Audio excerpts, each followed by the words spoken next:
Hola, bienvenidos a una nueva clase de análisis matemático 1, la parte teórica.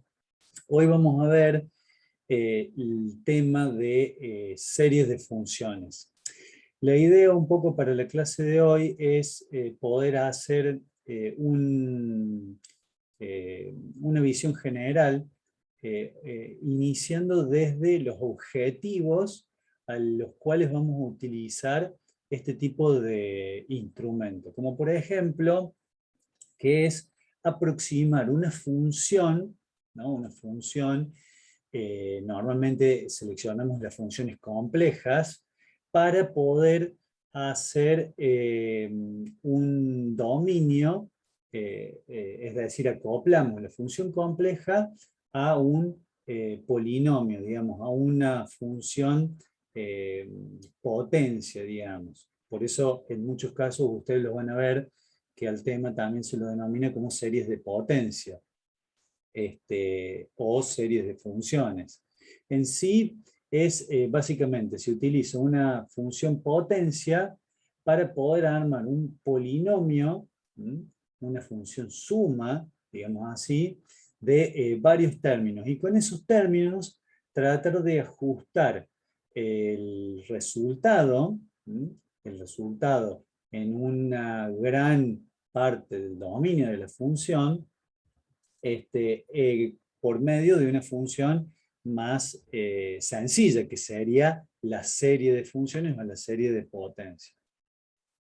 En este caso, entonces, la idea de comentarles esto es para motivar el uso y para que ustedes tengan siempre en su mente, digamos, como objetivo de que están simplificando una función más compleja, ya sea para, por ejemplo, solucionar una integral, por ejemplo, que ustedes quieran integrar o que tengamos que integrar una función muy compleja, siempre va a ser más fácil integrar un polinomio que una función compleja.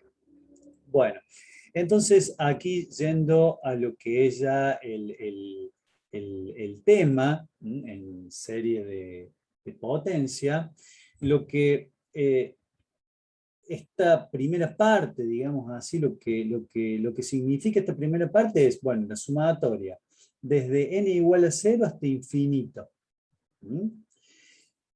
Igual a un coeficiente C sub n producto de x menos a elevado a la n, es decir, un binomio, digamos así, una base denominada x menos a, y que es utilizada, o es elevada, es utilizada como base de una potencia, elevado a la n.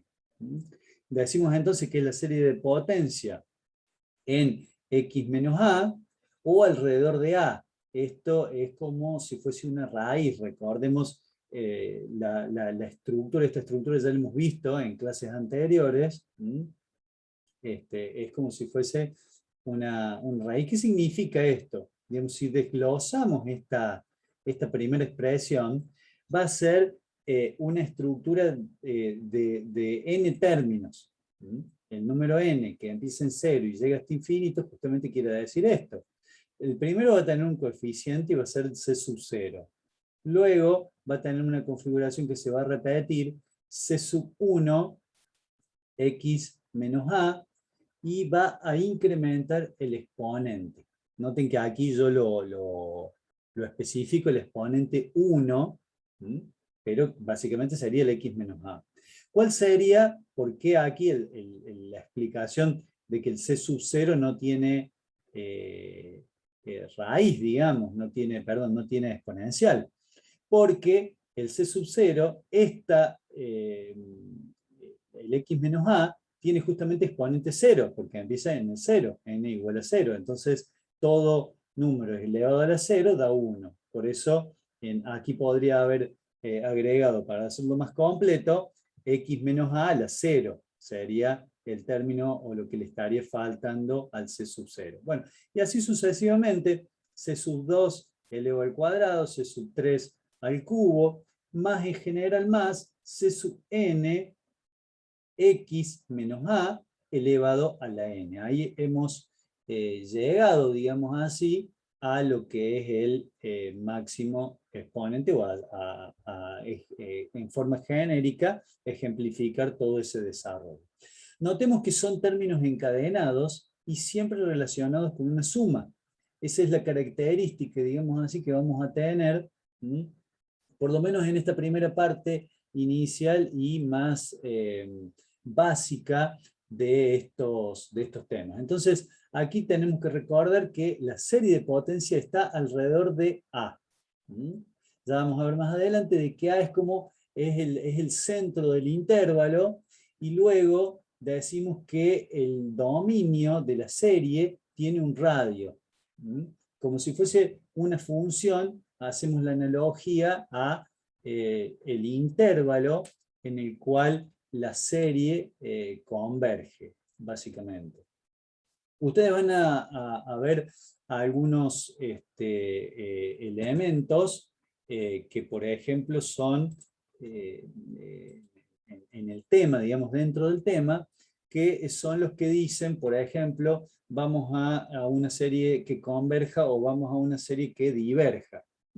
En sí, todas las series dentro digamos así, del intervalo van a converger. Y eso es lo que nosotros buscamos, que la serie converja, debido a que si diverge, es como que se nos aleja de lo que nosotros queremos hacer, que eso ya lo vamos a sumar más adelante. Entonces, siendo C los coeficientes, pertenecen al número real. Aquí está faltando, no nos salió, se ve que por las letras cargadas, digamos, en mi computadora, pero básicamente esto es que pertenece a los números reales, o sea, todos los coeficientes son números reales, y la variable x, en este caso, la variable x está como en un segundo plano, y también pertenece a los números reales. Es decir, c y x van a ser números reales. ¿En dónde está la variación? Digamos así, que nosotros estamos buscando o estamos teniendo que tener atención en el número n. Aquí x, obviamente que es la variable independiente, pero n es lo que justamente me relaciona a la sumatoria y me despliega la cantidad de términos. Vamos a ir a un pequeño ejemplo, o a varios ejemplos. Por ejemplo, el ejemplo A es una serie de potencias en x cuadrado. Entonces, aquí el A es 0.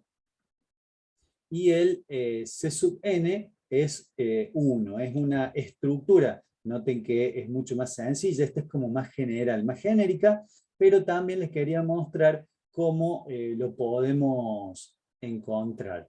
Por otro lado, podemos tener algo un poquito más complejo, como si fuese este, x menos 3 al cuadrado sobre 2 a la n. Siempre la sumatoria desde n igual a 0 a infinito, salvo que la serie nos diga desde n, por ejemplo, igual a 5 hasta 10, por ejemplo, que podría ser. Vamos a ver por qué podría tener esa cota, pero nosotros lo vamos a hacer más general, ya que el caso general va a abarcar al particular. En este caso, a es igual a 3, a es igual a 3, y el coeficiente es 1 sobre 2 a la n. Y aquí tenemos una función que la traje para analizarlo, o sea, también es una sumatoria desde n igual a 0 hasta n de un coeficiente C sub n por el coseno de nx.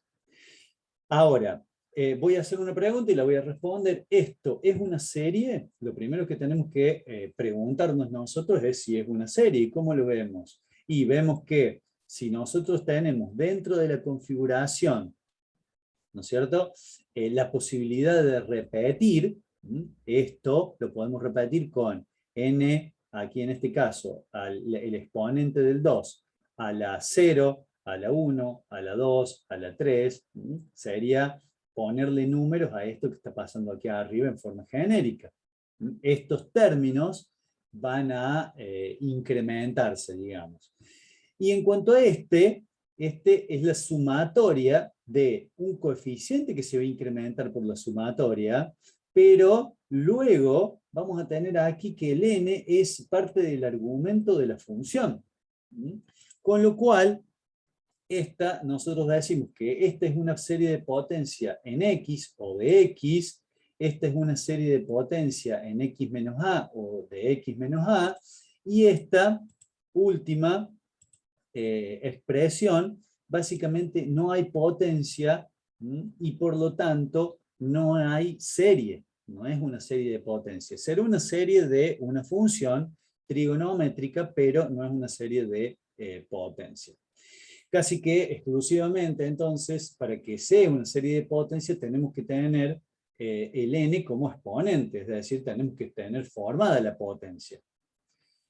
Y como conclusión también de esta placa, quiero dejarle en claro lo siguiente, de que la serie de potencias siempre converge dentro del intervalo que nosotros vamos o conjunto, digamos, de que nosotros vamos a analizar, digamos que es en donde nos interesa básicamente esa serie. Y diverge fuera del mismo. Esta es una característica que siempre se va a dar. Es muy común decir o encontrar la pregunta si diverge o converge. Bueno, a eso lo tenemos que acotar, es decir, en qué análisis, como si fuese una función, en qué dominio vamos a decir, o en qué parte del dominio vamos a decir esto si diverge o converge. ¿Estamos? Con lo cual, este entorno, digamos así, o conjunto, intervalo, que lo denominamos,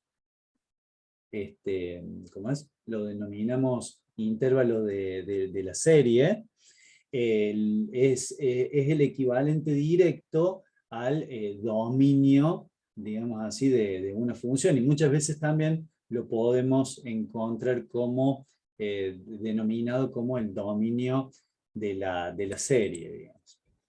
Por otro lado, tenemos la expresión que ya la conocemos y podemos decir que la convergencia, o podemos clasificar que la convergencia de la serie puede ser para toda la variable x, en este caso el radio va a ser infinito. Aquí esto es un pequeño ejemplo del valor, digamos, el A, aquí es el centro del intervalo.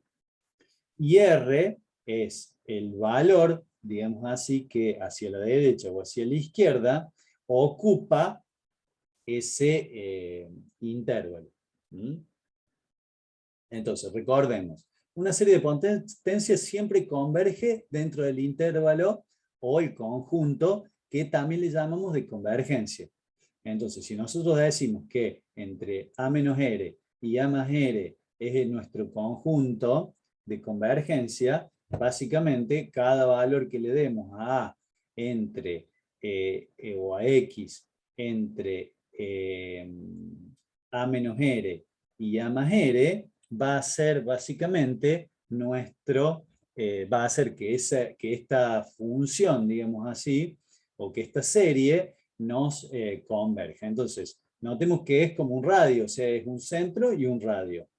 Si tenemos que toda la variable x, o que la serie converge para toda la variable x, es como que tenemos el centro, podemos tener el centro, pero el radio es infinito, porque puede ir de más infinito a menos infinito. Entonces, esto está siempre asociado.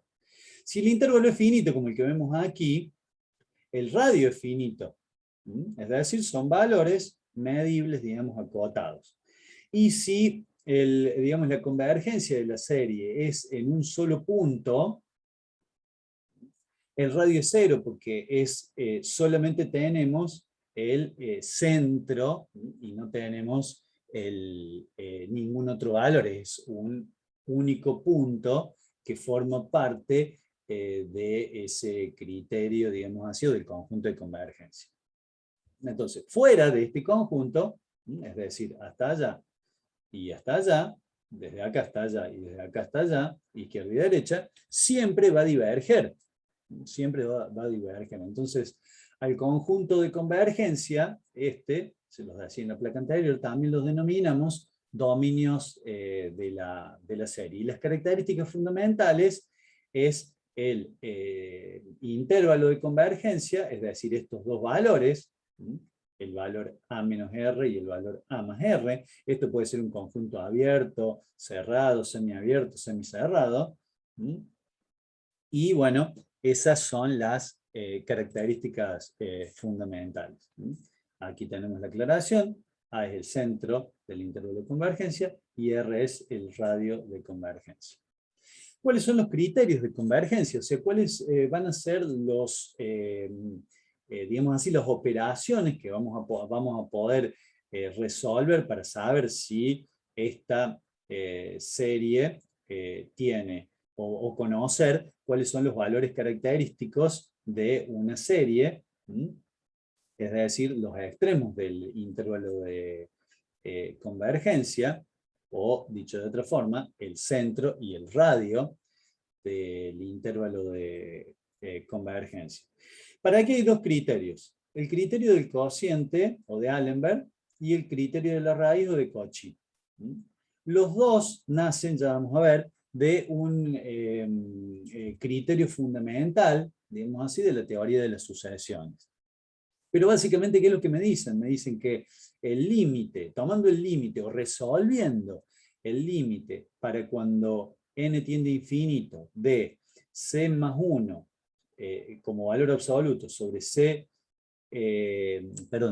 más 1 como valor absoluto sobre cn, si este valor me da menor que 1, estamos dentro, digamos así, del criterio de convergencia, o dentro del intervalo de convergencia. Entonces resolvemos el límite y luego vamos a evaluar a ese límite para saber y para poder encontrar el valor, los valores extremos, digamos así, para definir, digamos, el intervalo. Esto es un poco un trabajo bastante manual, es medio complejo, no lo vamos a abordar aquí, pero bueno, así es como se calcula, como se obtiene el límite inferior y el límite superior del intervalo de convergencia. El otro criterio es el criterio de la raíz, o de Cauchy, que básicamente es la raíz enésima del valor absoluto de Cn. Y también tiene la misma condición, menor que 1, para estar dentro del intervalo de convergencia. Entonces, básicamente, estos son dos criterios. ¿Y por qué dos criterios? Bueno, para algunas series me conviene utilizar este tipo de criterio y para otras series me conviene usar este otro. Básicamente, a aquellas series que son, digamos así, exponenciales, que tienen exponentes y que ven, digamos así, bastante complejidad en el sentido de la estructura en donde está afectado el exponente, va a convenir utilizar la raíz, el criterio de la raíz, debido a que con la raíz es como que a un exponente o a una potencia, a la raíz la neutralizamos. Ahora, cuando la serie tiene en su constitución, digamos, ¿cómo es? La función factorial, que sería, en este caso, bueno, lo vamos a ver más adelante, no está en esto todavía. Cuando está la herramienta factorial, me va a convenir el criterio del cociente o de Allenberg, que ser utilizado para poder hacer la convergencia. Bueno, yendo a este teorema fundamental, digamos, esta teoría es fundamental de las series, de las sucesiones, aquí las presentamos. De aquí vienen los dos criterios anteriores y básicamente dice que si existe el límite para n que tiende a infinito del cociente entre el valor absoluto de c sub n más 1 sobre c sub n, Y también el límite para las mismas condiciones de la raíz enésima del valor absoluto de C sub n se cumple de que estas dos son iguales. Entonces, si nosotros vamos a decir, bueno, yo ¿qué criterio, tengo dudas en qué criterio de convergencia utilizar, porque, bueno, no sé si voy a estar con la práctica suficiente. Bueno, en sí esto me está diciendo de que los dos elementos son equivalentes, o sea, sería equivalente utilizar cualquiera. Obviamente que mientras más complejo sea el planteo, uno puede tener algún error, pero asociado a la álgebra de ese desarrollo. Pero en sí sería bastante equivalente usar cualquiera de los dos. Y no pasa nada si uno va utilizando uno y se da cuenta por alguna condición que vemos a continuación, volvemos y aplicamos el otro. Entonces, dentro de los valores de convergencia, o sea, este límite, el desarrollo de este límite me puede dar como resultado un número, me va a dar como resultado un número real, L. Si el L básicamente es menor que 1, la serie va a converger. Si el L es mayor que 1, va a diverger, la condición que vimos recién. Pero aquí dentro, digamos, tenemos la opción de que este límite es distinto de 0. Con lo cual, al ser distinto de 0, es la condición que nosotros podemos calcular primero y bueno, tener un anticipo de que esto es divergente. Y también puede ser igual a 1. Si el resultado de este límite es igual a 1, no podemos asegurar qué pasa o si converge o diverge, y tenemos que ver con el otro método. Una característica fundamental, digamos, para estos valores es que estos valores van a ser siempre mayores que 0, debido a que acá estamos trabajando con los módulos. Entonces, si el límite tiene numerador un módulo y denominador otro módulo, esto va a ser siempre mayor o a lo sumo igual a 0. No va a ser negativo. Por lo tanto, el resultado del límite será mayor cuando mucho mayor o igual que 0. Esas son las condiciones, digamos. Las posibilidades de resultado. Entonces, ahora si tenemos armado esta serie y el coeficiente A es distinto que 0, estamos en la fórmula planteada por Taylor. Ahora, si A es igual a 0, es decir, que únicamente nos queda como base la X a la N, por ejemplo, sería el caso del primer ejemplo A que vimos, esta fórmula se llama fórmula de Maclaurin. En sí tienen un tratamiento bastante similar, este es un poco más compleja, y nosotros vamos a utilizar más la fórmula de Taylor, pero noten que el inicio, el origen, es básicamente la misma. Es básicamente la misma, salvo que en Maclaurin el A es igual a 0.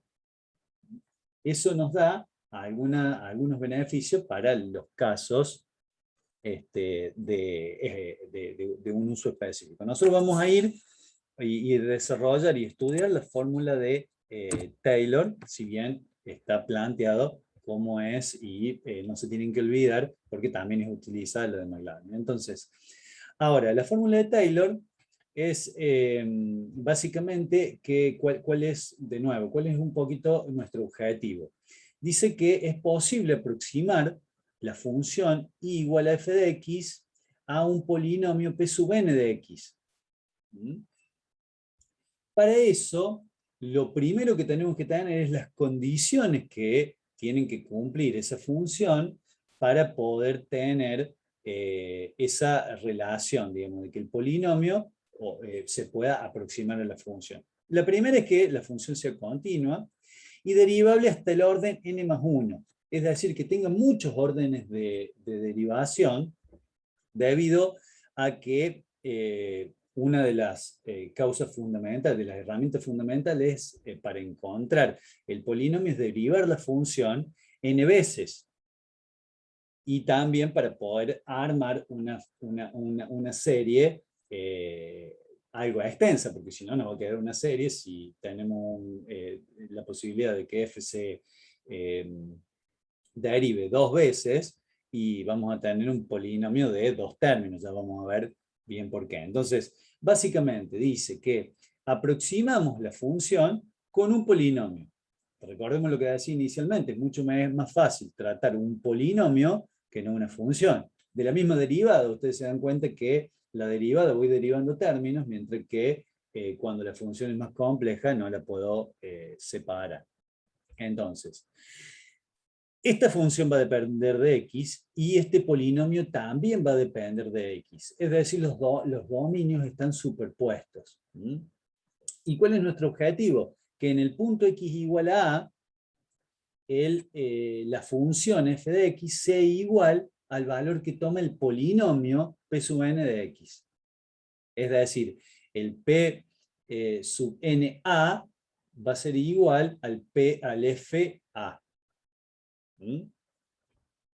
Y también, debido a que esto es un punto fijo, digamos, entre las dos funciones, también las derivadas van a ser iguales en el orden que sea. Entonces, en principio esto es bastante complicado. Hacer esto, esta aproximación es bastante complicada, o sea, que con un polinomio nosotros logremos obtener el mismo resultado que una función, es bastante compleja. Entonces, ¿qué decimos? Bueno, lo vamos a aproximar. Por eso aparece la palabra aproximar y no igualar. Y esto es aproximadamente igual, o sea, la f de x va a ser aproximadamente igual al polinomio n de x. Entonces, básicamente, ese es nuestro objetivo. Manejar un polinomio que es mucho más fácil, pero a su vez es más difícil lograr que el polinomio haga en todo el dominio lo mismo que la función. Es decir, tienen que ser básicamente gemelos. Para eso planteamos, bueno, el siguiente polinomio, p sub n de x, los coeficientes, el término x menos a, al cuadrado, al cubo, a la n. Y lo vamos a trabajar ahora. Entonces, ¿qué decimos? Decimos, bueno, como condición nosotros planteamos de que el polinomio n en el punto A va a ser igual a la función en A. Y su derivada también, su derivada primera, su derivada segunda, su derivada tercera, su derivada de orden n. Aquí queda en evidencia por qué como condición pedimos de que la función sea derivable hasta n más 1, es decir, hasta un punto más que el n que nosotros queremos llegar, para asegurarnos que la derivada de orden n existe.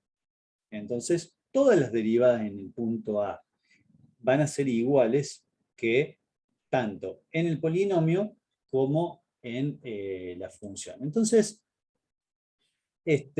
eso del polinomio, del grado n, digamos, se ve también en el polinomio. El polinomio tiene que tener un grado n. ¿Qué sería el grado n del polinomio? Que tiene que tener n términos.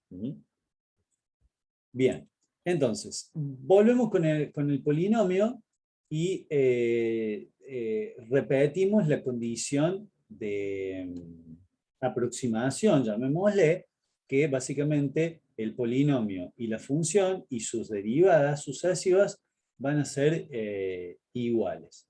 Entonces, ¿qué es lo que tenemos que encontrar? Y bueno, lo primero que tenemos que encontrar es cuánto es, yo acá tengo la expresión del polinomio, cuánto es la derivada primera, por ejemplo, del polinomio, la derivada segunda, tercera y generalizar hasta la derivada de orden n. Noten que cuando yo derivo el primer término, el c sub 0, es una constante. Entonces me desaparece en la derivada porque la derivada de una constante es 0. Y por otro lado, el x menos a tiene una variable lineal. Entonces cuando la derivo, ¿qué pasa? Se me hace 0. Entonces, aquí me aparece el C sub 1, ya que este paréntesis, digamos así, se me desaparece. Perdón, yo dije acá 0, no. Toma el valor de... toma el valor 1. No, toma el valor de... No, es 0, es 0. Entonces, aquí, en el segundo término, ven que aparece un coeficiente. ¿Por qué? Porque acá es como si esto fuese u. U al cuadrado es lo que tengo que derivar. ¿Cómo derivo u al cuadrado? Sería, la derivada de u al cuadrado es 2 veces el u y el exponente se me reduce una vez. Con lo cual, aquí tengo el exponente 1. Aquí, perdón, voy a volver aquí, cometí un pequeño error. La derivada de esta función es 1. Yo dije 0, después volví. La derivada de este paréntesis es 1. La derivada de este paréntesis es 1. Entonces, así de esa forma, ustedes ven que las sucesivas derivadas... bueno, y cuando llego al orden n, básicamente acá se ve bien lo que dije recién. El n-1, o sea, el exponente se reduce y baja como producto. Entonces, si yo ahora hago la segunda derivada es sobre la primera, acá pasa lo mismo. C es una constante, C1, perdón, me desaparece y me queda el C2, porque esto se me transforma en 1 la derivada. Entonces me queda 2C2 como primer término de la segunda derivada. Y el último término me va a ir incrementando, noten que acá es menos 1, acá es menos 1, o sea, menos 2, y el n que tenía acá, ahora se me incrementa a n menos 1, que es el exponente que yo tengo que bajar. Y luego n-2. Y la parte inicial se me elimina acá y en vez de 2 pasa a 6. Entonces, ese patrón, digamos así, es el que nosotros necesitamos conocer para poder conocer todas las otras derivadas.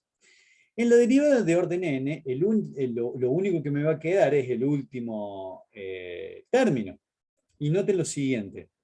Si yo empiezo a acumular n-1, n-2, llega al final que va a ser n-2 producto de n menos n-1, debido a que va reduciendo, digamos, el último término sería el n menos n-1. Ahora, y esto, bueno, yo lo simplifico acá. Ahora, vamos a ver por qué. Porque básicamente n menos n es x menos a a la 0. O sea que esto es 1.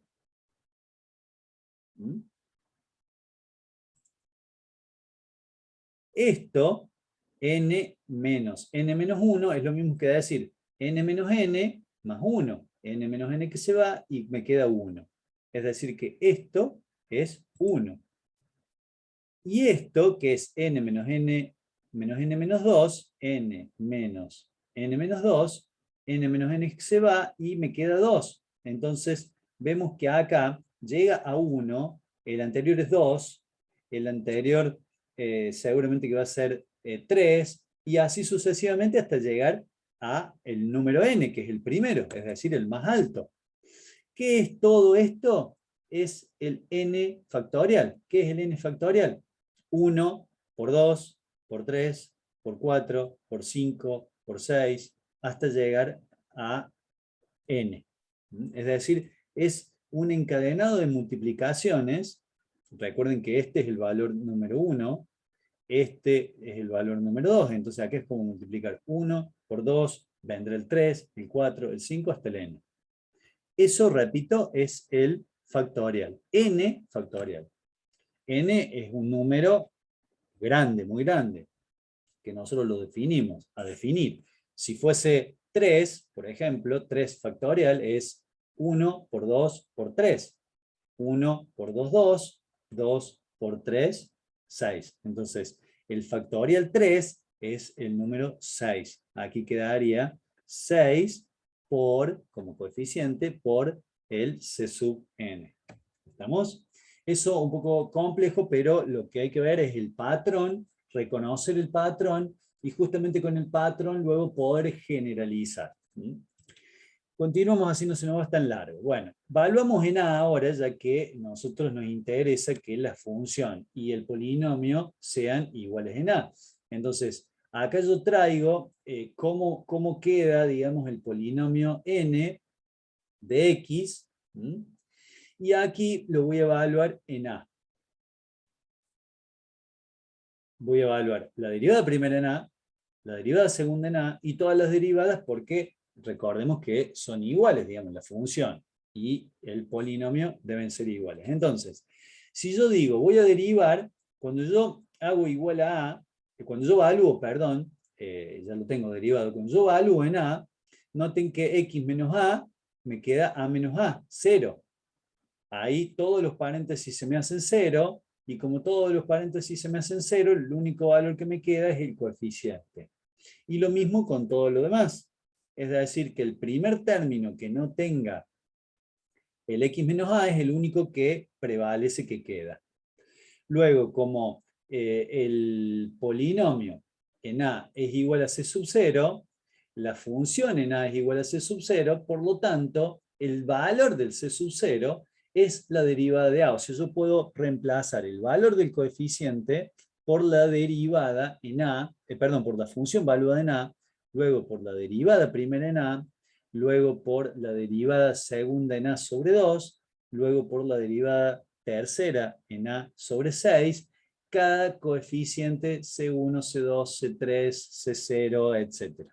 Hasta el Cn, que si yo generalizo, ahora esto era el valor, el coeficiente va a tener, la expresión, perdón, el coeficiente va a tener, o va a estar formado por la derivada de orden n en a sobre n factorial. Entonces, si yo ahora llevo, digamos, todos estos coeficientes al polinomio inicial, los coeficientes c me los olvido y me van a quedar la función en a, la derivada primera de la función en a, el valor, digamos así, de cada coeficiente en reemplazo de los coeficientes c. Entonces, esta expresión a me dice que el polinomio x se ve de esa forma, digamos, tiene esa estructura. Como los coeficientes vienen de la función, o sea, es como que yo extraigo el ADN de la función, más fundamental de la función por medio de sus derivadas y la evaluación en A, de la derivada de la función y de la evaluación de cada una de ellas en A. Entonces, como las derivadas sucesivas vienen de la función y están evaluadas en A, ese ADN, digamos así, de la función es el que me va a permitir tener la aproximación del polinomio a la función. Son como los coeficientes para poder respetar esto que es mi objetivo.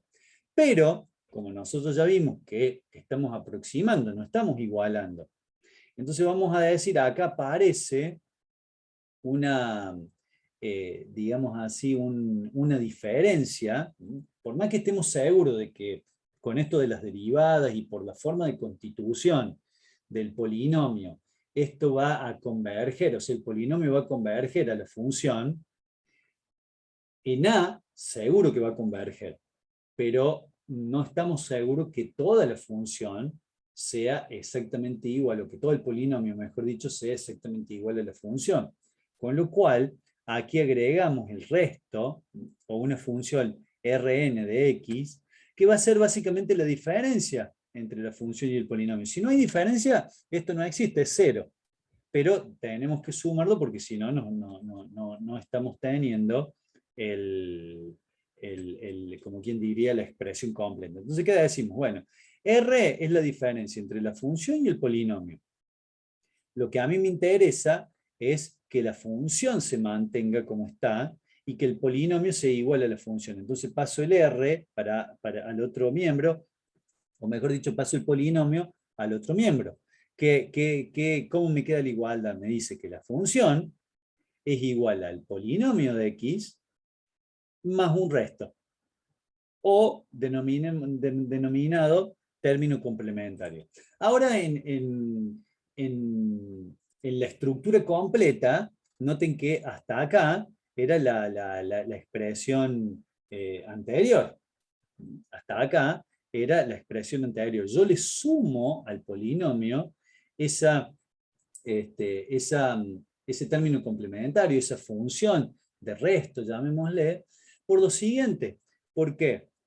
Aquí en A, noten que aquí están las dos funciones. La función celeste es la función f de x y la negrita es el polinomio de x. En A, los dos coinciden porque yo los hice coincidir al polinomio n en A y en la función en A. O sea, ahí van a ser iguales. En A, en ese punto del dominio son iguales. Ahora, en otro punto cualquiera, x sub 1, x, puede que la función se despegue del polinomio. Entonces ahí es donde aparece ese resto o esa función complementaria que le tengo que sumar o restar a el polinomio para poder llegar a igualar a la función. Esta